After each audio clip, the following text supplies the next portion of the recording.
There we go, some light. As you can see, the coupler is in perfectly. Just need to be bolted up, but it's nothing. So I just wanted to show you that everything mounts up exactly as it should. What's going on, guys? In today's video, we're back to working on the Yamaha GP project, so let's get back to it. So pretty much gutted the remaining of this hull. Took the pump out, the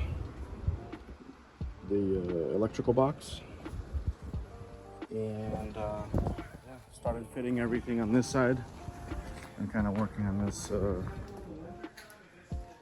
razor on the side. This thing kind of a pretty snaz. Looks sick. But yeah, finally got all the parts. There's one more part that we're gonna need, and I got the water box, actually not the water box, but the electrical box mounted up in this GP. So we used some riv nuts right there and right there, and actually one below, and we can still use this as a battery box. And yeah, it looks pretty good. So all the wiring just fits snazzy. Gotta throw the tank in, and pretty much it's almost ready to get the engine in. We are gonna need another coupler because that coupler that I took off the VX is junk, and the problem that I'm running into is this pump. It's supposed to have a 2-inch spacer, and that came on the GP1300s that were 2003 through 2008. They're pretty specific, and it's kind of hard to get them nowadays. So also gonna need cables and the trim cable to compensate for the 2 inches. That's what she said. So we can still use the steering, and but I got all that stuff sorted. I have all the stuff on the way, so should be here sometime in this video, so sometime this week. So yep, the engine is slowly coming back to life. I had to get a new anode.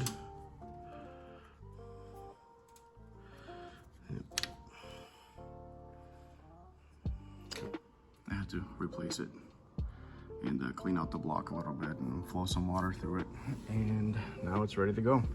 So this engine's ready to be thrown in.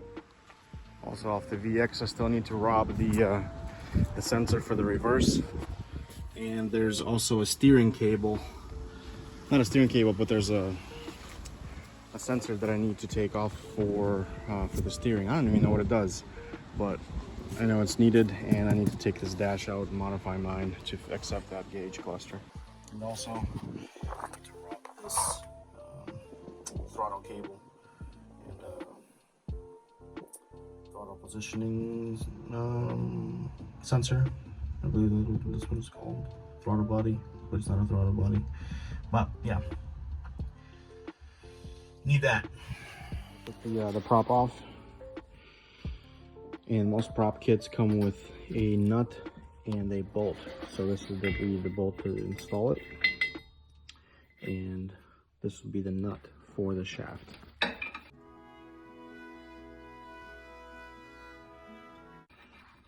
And it just slides on like so.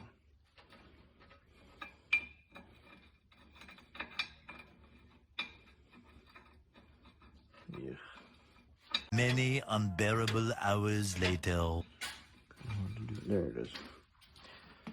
I got this vise here. Got it bolted down to my frame machine, which actually works out really well because the bolt points fit perfectly. So I'm gonna vise this up into the vise, and gonna grab my big where is it at? Big adjustable wrench, which is right there. Vise it up and use the adjustable wrench. I got this adjustable wrench at Harbor Freight. They're like 20 bucks. Not a big deal. So pretty easy. On these pumps, it's lefty loosey, righty tighty. So reverse thread. Viced up. Now it's just push down like you would to tighten it. And should come loose. It's going, but slowly. She don't want none, so we're heating it. I'm gonna try to get it as hot as possible. Take it off. For some persuasion with some heat, got it to move up. So now I just gotta screw it off, and yeah. But then you want it completely off. And I was wondering, I wasn't able to use the adjustable wrench. I used to be able to do it before, but this one needed to be a little more snug. So for those wondering, it's 1 1/16.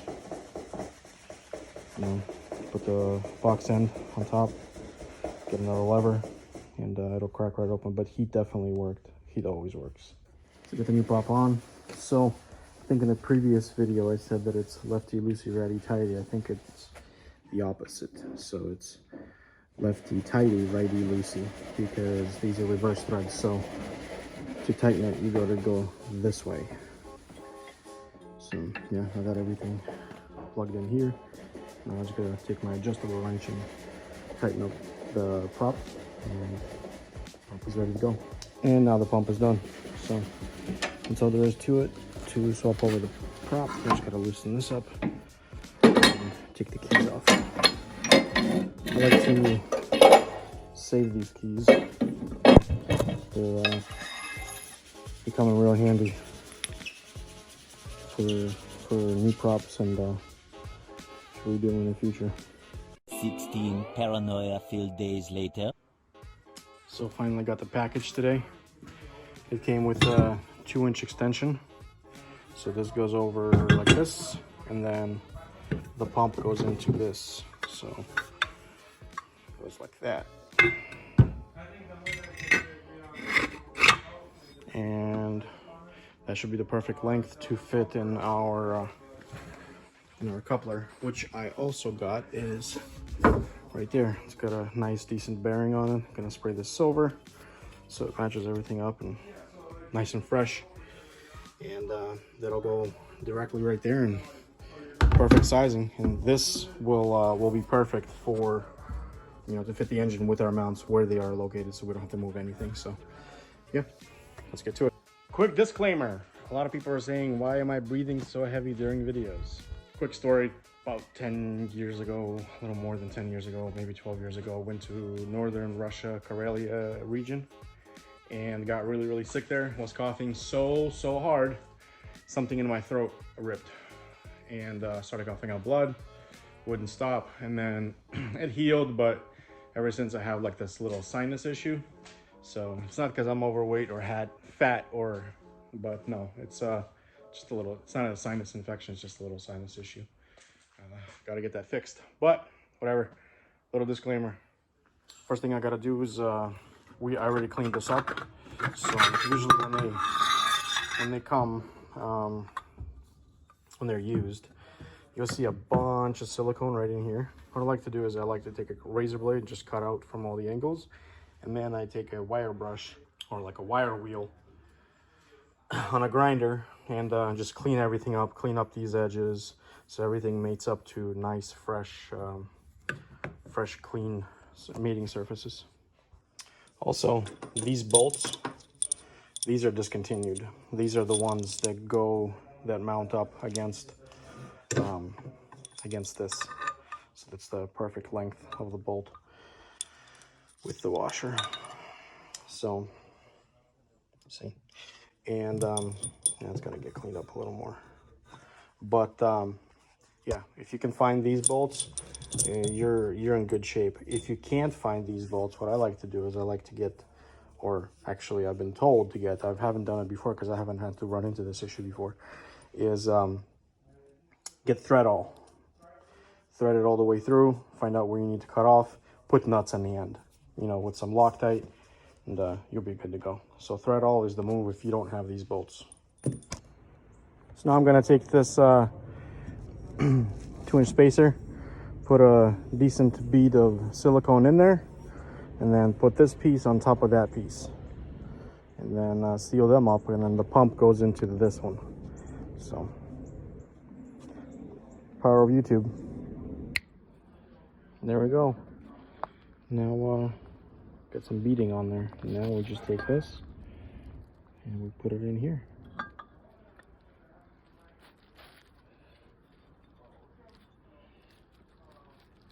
That's it. So got that big old bead after we, the dowel pins all land, and this is all pressed in. Got that big old, blech. But I like to keep it in. The reason for that being is that once it dries, the pump's just gonna rip it off. So not a big deal at all. There we are. Got that big goop. Some of it actually also came out on the inside, but for the most part it's all seated. I got it all bolted in. Now I just need to put some RTV on here, ultra gray, and seal up the pump. And just like that, all the pump work is done, and our shaft is exactly the correct length that it needs to be to accept this coupler. There we go. It's in.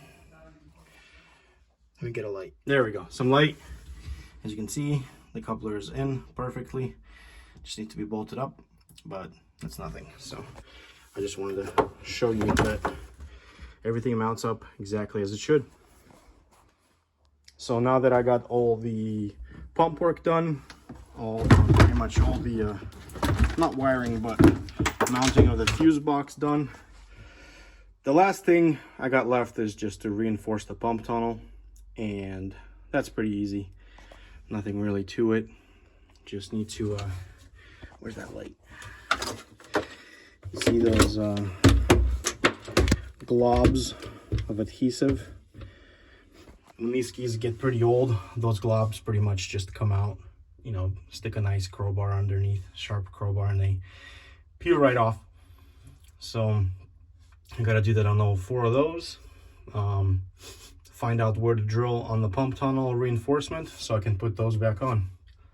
And then, yeah, we can mount up the grate and the pump shoe, and also replace these on the bottom right here. This one and this one, because we got that billet stainless steel from WFO Performance. So that really solidifies this tunnel from expansion and contraction, and really, because seriously, at 70 miles an hour, your pump tunnel goes out, it's bad news bears. We've heard, you know, people lose arms, legs, and stuff like that on the supercharged ones. Technically, you don't have to do it on this one because it's a naturally aspirated engine. But who knows? I might even, you know, shoot some nitrous into this engine. Who knows? I have ideas. So, but for now, I think this is it. I think that's going to be a wrap for today's video, guys. As always, like, comment, subscribe. Sorry I'm not around to make these videos, you know, almost every day or every other day or even weekly uploads. I have a hard time as it is, you know, with all the other projects that I got going on. So, you know, I still got the Civic that I'm working on simultaneously on that thing. And every time I try to record something on this thing, you know, something comes up or I have to do it real quick, and I don't really have a lot of time to record. But I do love recording this stuff. I love editing the videos. So again, guys, you know, if you like this content, so like, comment, subscribe, you know, but let me know in the comments down below what you think of this stuff. If this is a cool project, let me know. Peace.